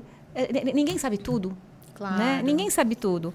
Então, eu não preciso pegar uma pessoa especialista em T21 para o dia a dia. Eu posso ter lá o meu pediatra que eu gosto, de confiança, e ter um suporte de quem estudou mais aquela questão específica, que vai dar e vai correr tudo bem. Então, no SUS, A gente tem, né, tem um ambulatório da Santa Casa, né, de trissomia 21, mas é claro que todos os postos de saúde deveriam estar orientados, porque é uma criança como todas as outras, né? Então, o pediatra deveria estar bem familiarizado com as questões de acompanhamento da trissomia 21. O que a gente vê hoje é que o pediatra melhorou muito do que era antigamente. Hoje os pediatras têm mais informação, têm mais orientação e essa conversa, né? Quanto mais a gente conversa com um podcast como hoje, não deixa de ter alguém que está escutando e falar, deixa eu perguntar lá para o meu pediatra se ele sabe do último, do protocolo da academia. E aí a gente vai pressionando o conhecimento de todas as pessoas. Mas, em tese, o posto de saúde vai muito bem, obrigada. E quando eu estou no particular, eu posso perfeitamente ir lá no meu pediatra e procurar o apoio de um serviço que seja mais específico para T21. Né? Então, acho que sempre levando mais para o comum, para o natural, para o normal. Quero acompanhar um serviço só de trissomia 21. Tudo bem. Lá no Elo a gente tem os pediatras que acompanham para T21, mas fazemos muito essa coisa de dar o suporte para o pediatra, para o geriatra, para o clínico, de confiança da família. Eu acho que esse é importante. Tá. No Elo, o que então vocês fazem no Elo 21, além de dar esse suporte? No Elo 21, ele é uma associação, né, sem fins lucrativos. Você que criou. Eu criei em função aí de uma experiência com a Maria Lúcia Passarelli, que é uma cardiopediatra, e com a Elizabeth Fumagalli, que é uma psicóloga. A gente, há 20 anos atrás, montou lá um ambulatório de síndrome de Down da Santa Casa, e a gente foi evoluindo, e aí a gente queria oferecer mais coisas e mais intervenções na genômica nutricional, tal, e aí eu montei essa associação, e aqueles médicos todos que me acompanhavam desde então vieram todos para a associação, né? Então, lá a gente tem um grupo de médicos, desde a pediatria até a clínica médica, nas diversas especialidades, que atendem a trissomia 21 e outras condições genéticas, basicamente, né? E a gente tem também a reabilitação físio, fono, TO, psico, tem algumas práticas integrativas, aromaterapia, né? Então tem enfermagem lá. E, enfim, então tem lá também, a gente faz muita pesquisa, muito ensino, muita formação. Então a gente busca ter um olhar de cuidado e orientação para a pessoa e para a família como um todo, né? Para a gente buscar junto o melhor caminho dentro do desejo da família, né? Não do nosso desejo. Sim, sim. Né? Dentro do desejo da família. Sim, isso que você falou da família, doutora, é muito interessante, porque tem que ampliar esse atendimento, né? Esse cuidado com a família também, porque, na verdade, todo mundo ali está envolvido. A gente tem uma pessoa com trissomia 21 em casa, como que eu lidou com aquilo agora?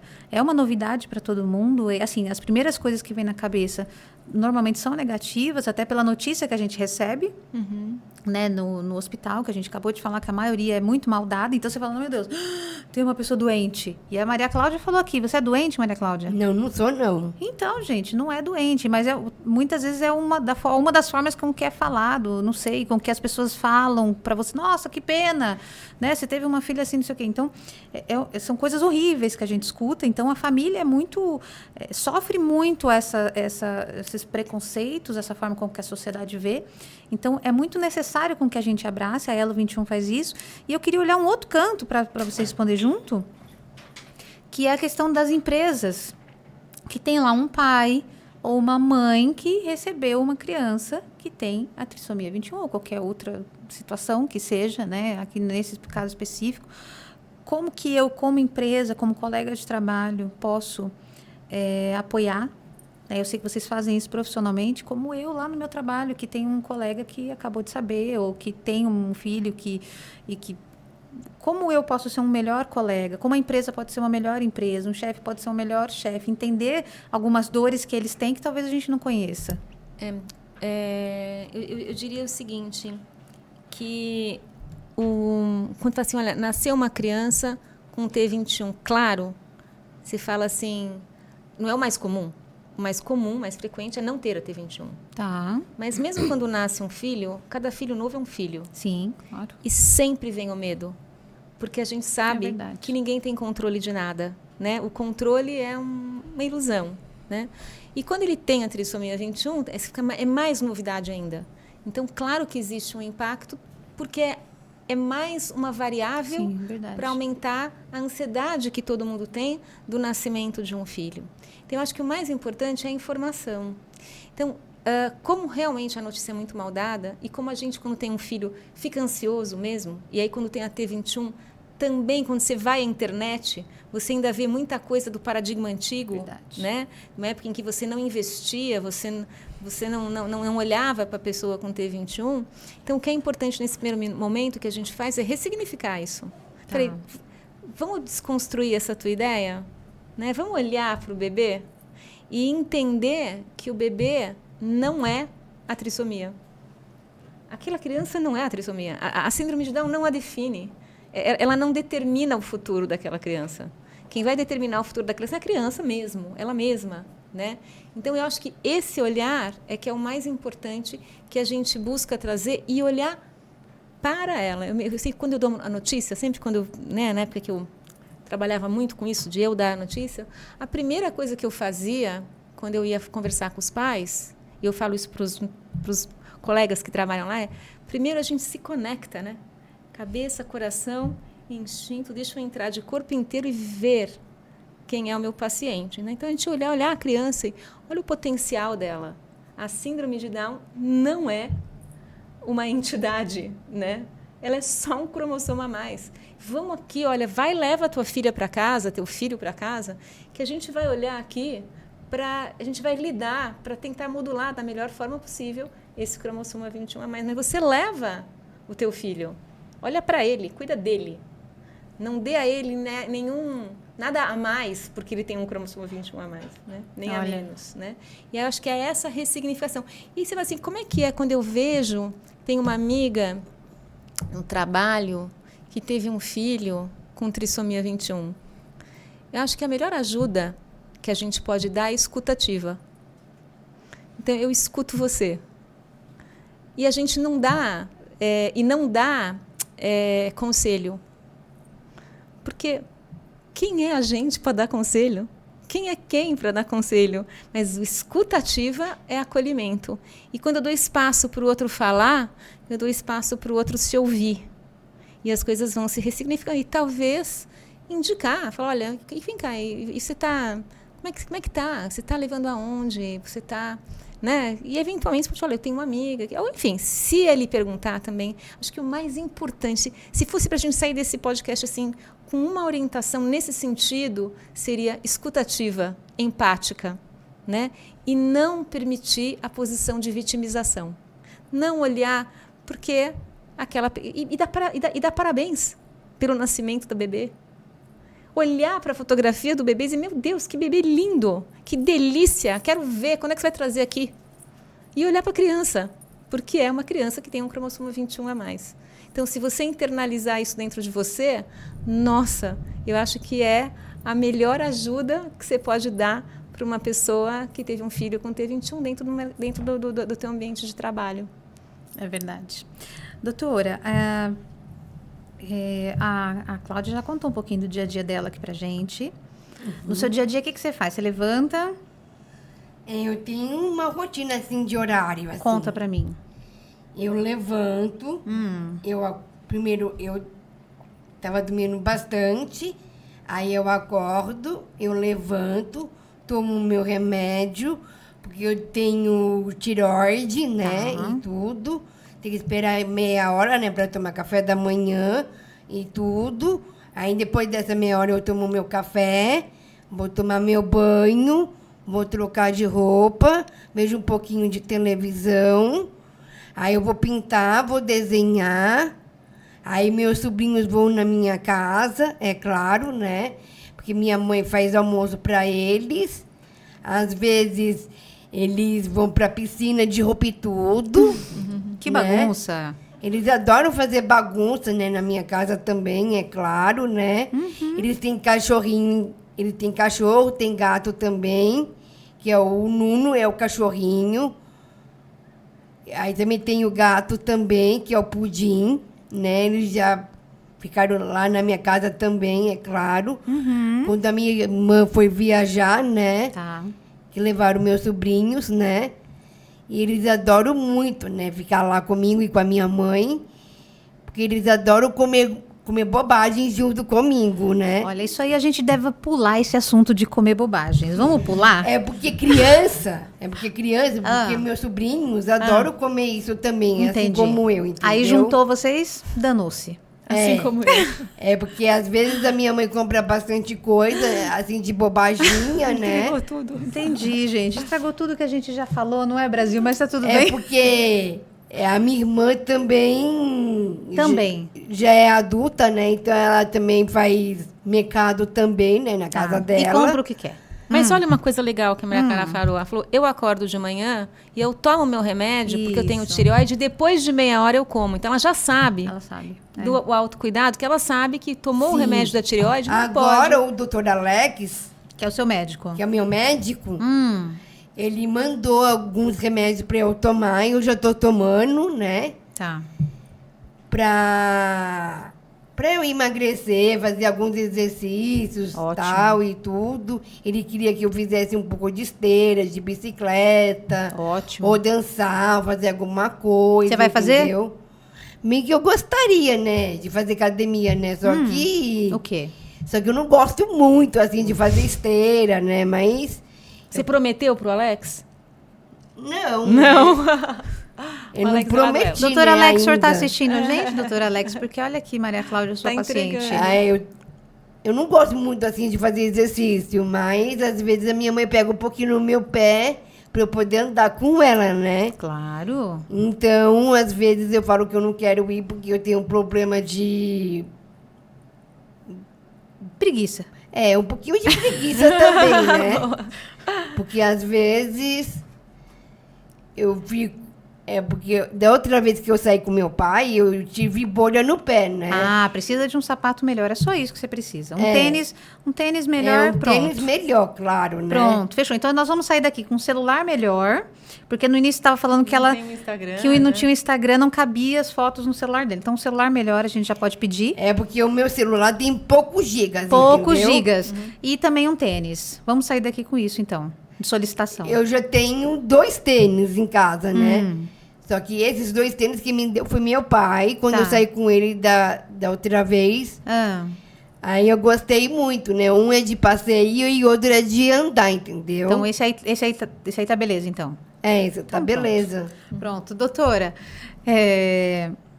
A Cláudia falou um pouquinho da rotina dela, do cotidiano. Dá pra gente dizer que é um cotidiano normal, o cotidiano de uma pessoa com trissomia 21? O cotidiano de uma pessoa com trissomia 21 é o cotidiano que ela se impõe e que, obviamente, depende da faixa etária que a família impõe. Então, e é importante ter rotina. A rotina é importante para a segurança, né? Sem É dúvida. importante o horário de dormir no escuro, o horário de comer, o que comer. Então, é importante, a rotina é muito importante. Agora, a rotina de uma pessoa com T21 é igualzinha a de qualquer outra pessoa, mas ela deveria ser um pouquinho mais implementada em relação à atividade física, pelo consumo de energia, por fazer baixo. mais musculatura, né? Também na questão do cuidado com a alimentação um pouco mais, do tempo, do cuidado com a mastigação, né? Para ter uma digestão melhor, no cuidado com o sono, no horário, né? Essas rotinas, como eu tenho uma pessoa que tem mais inflamação e oxidação, eu tenho que ter uma Mais atenção cuidado. melhor, mais hidratação. Então, realmente, a gente hidrata com o quê? Com um refrigerante de Deus, que é água, né? Mas eu não bebo muito refrigerante. Mas Então, água é o de sim. Deus, água. Na verdade, a minha mãe, ela não compra todo dia refrigerante. É só de final de semana só que ela compra, porque como a gente come pizza, né, de noite, ela sempre... Só Você de sabe vez em que- quando que a gente toma refrigerante. Você sabe que no final aqui a doutora vai conversar com sua mãe, né? Sim, disso Não, eu sei. eu vou dedurar tudo pro Alex. Olha lá, Viu? vai conversar com o Alex, doutor Alex, doutor Alex. Não, de vez em quando eu tomo refrigerante quando eu como essas coisas assim de pizza. Que é essas uma vez coisas. assim, uma vez no ano, né, Maria Cláudia? É. É. E época de aniversário também, né? Aniversário, tudo bem. Porque esse ano agora eu vou fazer 40 anos esse ano. Vai ter uma festa? Tomara que sim, né? Tomara que minha mãe tenha dinheiro para isso. Eu também espero, viu? Eu também espero que ela tenha dinheiro para isso, que eu também Porque tenha. 40 anos não é todo dia que se faz, né? É verdade. Uma vez, né? É só uma vez na vida. Isso. Tá certo. E, doutora, só para a gente fechar aqui a questão do trabalho, quando a gente fala do cotidiano deles, né, da rotina que tem que ser um pouquinho mais implementada, então eu posso considerar, e eu devo considerar dentro das minhas empresas, que eles têm total condições, pessoas com trissomia 21, de integrar o meu quadro, de agregar dentro da minha equipe, Total. de trazer uma visão completamente diferente do mundo. Total condição de agregar, de somar, de trabalhar, né? E tem empresas que fazem esse trabalho também de inclusão, sem dúvida, né? De ensinar as pessoas as melhores formas de se comunicar, né? Então, por exemplo, se eu quero conversar com uma pessoa com trissomia 21, para eu ser mais bem entendida, Ótimo. eu vou conversar com frases mais curtas. Tá. Né? Perguntas mais objetivas, né? Isso vai facilitar a nossa comunicação. Entendi. Né? Se eu vejo que a pessoa perdeu o foco, eu busco o foco de novo. Entendi. Né? Então, isso vai ajudar, vai apoiar. Então, a gente tem todo Precisa, então, preparar a equipe para sempre preparar primordial. a equipe primordial. Assim como a gente faz, né, com todo mundo que vai trabalhar novo, a gente faz uma integração, né? Então, é uma integração bilateral maior, né? Que deveria também, acho que ser com todo mundo, pensei agora, viu? Não né? é, Não é doutora? verdade? Não seria assim que como as pessoas com T21 ensinam a gente em tudo? É verdade. Mas sim, precisa dessa integração para que as pessoas possam também se sentirem seguras, né? Confortáveis. Eu tenho uma pessoa com T21 segura, confortável, que ela está sendo acolhida, ela vai se expressar, ela vai entregar o melhor potencial dela dentro do ambiente de trabalho. E o ambiente de trabalho também vai modular a vida dela. Também vai trazer novas rotinas, ela vai aprender com as pessoas que estão ali, né? Então, até a alimentação vai mudar. Sim. Né? Então, os valores vão mudando. Então, é excelente. Muito bom para todos. É um ganha-ganha. É um ganha-ganha. Mas tem que preparar. Todo mundo tem que se preparar para isso. Perfeito. Perfeito. Doutora, o que a gente não falou, que a gente não pode sair daqui sem falar? E Cláudia? Mandar beijo. Mandar beijo para quem? Você quer mandar beijo já? Ué. Para quem? Pra quem, Maria Cláudia? Ué, pra todo mundo, né? Achei que tinha alguém específico. Não é isso, não é específico. Não? Não. Não tem ninguém por aí pra assistir aí depois que você queira mandar um beijo? Quando encerrar a conversa, a gente pode mandar depois. Fechou. Tá bom. Eu acho, ela falou essa coisa do mandar beijo, eu queria só falar uma outra coisa também. Tem um papinho que é assim, eles são amáveis, eles são dóceis. Já ouviu isso? Já ouvi. Também é outra balela. Eu diria que a criança com T21, quando ela é criança, está formando, está educando, ela vai te dar em dobro, isso sim, aquilo que ela aprender, né? Então, uma criança que aprende a agressividade, ela vai ser agressiva em dobro. Uma pessoa que recebe amorosidade, vai receber amorosidade em dobro, né? E isso é o que é. Então, não existe essa questão desse preconceito deles são mais assim ou mais assado. Uma coisa importante de cuidar também com a criança, de não fazer, como a gente não faz. Olha, vai lá, abraça, beija. Sim. Né? Não fazer isso, né? Então, respeitar a criança, o desenvolvimento dela e a segurança dela. E aí, buscar a equipe, uma equipe bem formada, para fazer esse direcionamento, dar esse apoio desde sempre, com todas as crianças e, sobretudo, com a T21. E aí eu queria, como última fala, agradecer. Eu adoro falar sobre esse assunto. Então, Nossa. Que foi um bate-papo super gostoso esse papo também, né, contigo, Maria. E dizer e lembrar só que a trissomia 21, né, reforçar, é uma condição humana de um cromossoma 21 a mais e que existe total condição de inclusão e que a gente aprende muito com as pessoas com a trissomia 21, não só pela convivência, empatia e crescimento pessoal, mas também para a nossa própria saúde. Então, esse mês aqui a gente realmente celebra internacionalmente o mês da síndrome de Down, da trissomia 21. Gente, não sei vocês, mas eu fiquei apaixonada nessa doutora. Nesse QR Code que aparece em algum lugar dessa tela, você já sabe, tem todas as informações da doutora do Elo 21, que é essa organização que ela tem sem fins lucrativos, não é, doutora? Isso. E que atende essa turma e que dá todo esse apoio, que é como é necessário e importante. Se você gostou desse papo, já se inscreve no canal, compartilha com seus amigos. A gente precisa aprender, gente, aprender. E, Maria Cláudia, Sim. muito obrigada. Muito obrigada também. Foi muito bom ter você aqui. Eu adorei realizar meu sonho, foi muito legal. Eu gostei muito, né, de ter participado, né? Porque o Elo 21, para mim, é uma grande família linda, maravilhosa. Eu gostei muito de trabalhar com eles e de ter tanto amor e tanto carinho que eles têm por mim, como o Dr. Alex também. Gosto muito dele, ele é uma pessoa muito boa. E desejo tudo de bom para o Elo 21, que todo mundo celebre a vida, o amor e o carinho que eu tenho por essa família maravilhosa que Deus me deu. E que eu quero também mandar um beijo para a Milena, que eu gosto muito dela.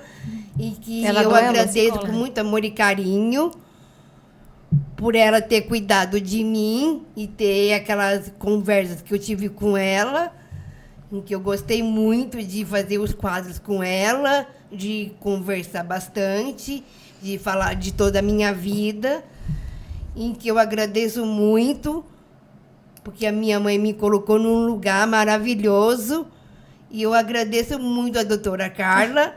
Chega. Eu amo muito ela demais. Mas, assim, por um pouquinho de tempo que a gente está aqui, dá para ver que não tem como não amar, né, doutora Carla? De verdade, assim, que forma de falar, que delícia de ouvir, de verdade. Sabe por quê? Porque o amor é o que fica e o que a gente leva. Ah, que Só, lindo. né? Então, é isso aí. Foi um prazerzão estar aqui, viu? Muito obrigada. Gostoso. Pessoal, é isso aí. Curta, por favor. Compartilha. Vamos aprender mais. Aprender com a doutora, aprender com a Maria Cláudia. E é esse nosso objetivo aqui no Pode Ser Humano, tá bom? Um grande beijo para vocês e até a próxima. Tchau, tchau.